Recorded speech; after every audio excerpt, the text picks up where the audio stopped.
Hello guys and welcome. In this video, I will show you how to add parental controls to your child's ChatGPT app so that you can manage and set limits for your kids.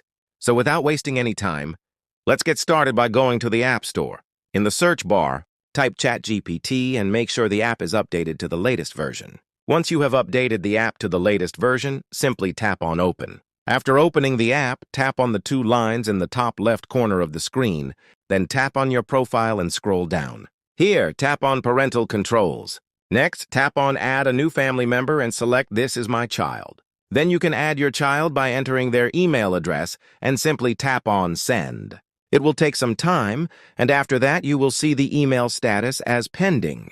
Once your child accepts the invitation, you will be able to manage and set limits for them in the ChatGPT app.